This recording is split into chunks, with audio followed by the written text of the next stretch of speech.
This summer, the Washington Post will start charging frequent users of its website, asking those who look at more than 20 articles or multimedia features a month to pay a fee, although the company has not decided how much it will charge.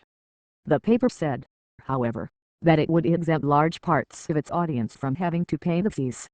Its home delivery subscribers will have free access to all of the Post's digital products, and students, teachers, school administrators, government employees and military personnel will have unlimited access to the website while in their schools and workplaces. Access to the Post's homepage, section front pages and classified ads will not be limited.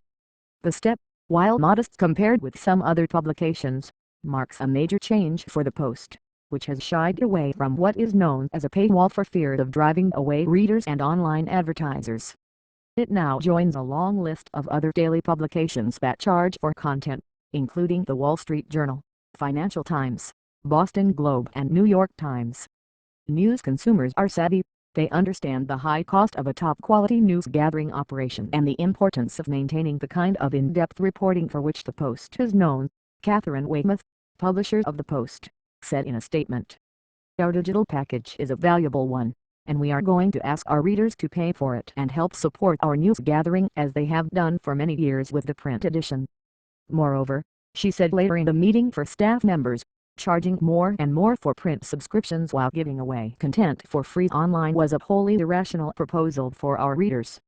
People familiar with the Post's online efforts say the company is planning to release a new iPad application that it believes will help attract subscribers. Donald E. Graham, chairman and chief executive of the Washington Post Company, has been among those in the journalism industry most concerned about possible adverse effects of charging for content, but he has agreed to the model. We are obviously looking at paywalls of every type. But the reason we haven't adopted one yet is that we haven't found one that actually adds to profits, Graham said at the UBS Global Media and Communications Conference in December. But we are going to continue to study every model of paywall and think about that, as well as think about keeping it free. Unlike the New York Times or Wall Street Journal, the Post has traditionally been a local business, pulling in large amounts of advertising from area merchants eager to reach the print edition's audience. By contrast, 90% of the Post's online audience is outside the Washington area. Graham said at the New York conference that a paywall could drive away some of the paper's digital audience and thus push away advertisers and cost the paper a very significant amount of digital advertising. Digital advertising makes up about a fifth of total advertising for the newspaper, Post executives said at a staff meeting Monday. But Monday, Weymouth said in an interview that we really are a 24/7 publisher of news.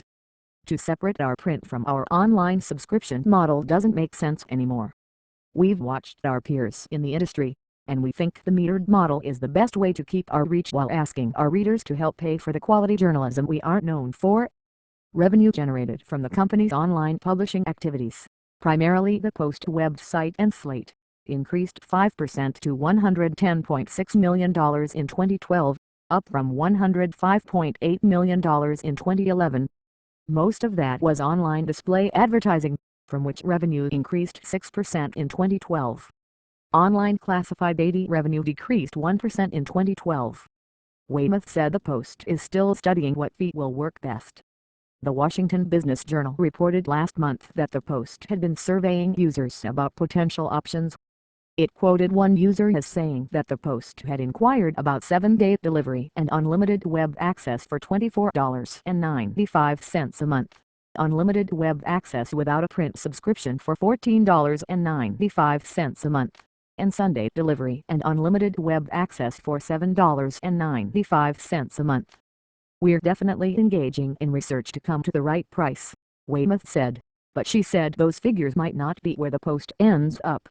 In response to a question at the same staff meeting, Washington Post executive editor Marty Barrett said that there had been about 20 open positions in the newsroom at the beginning of the year and that the staff would be reduced by another 10 to 15 by the end of the year. He said the figure did not include new hires for video content on the web. Counting those, he said, the size of the newsroom won't be that much different.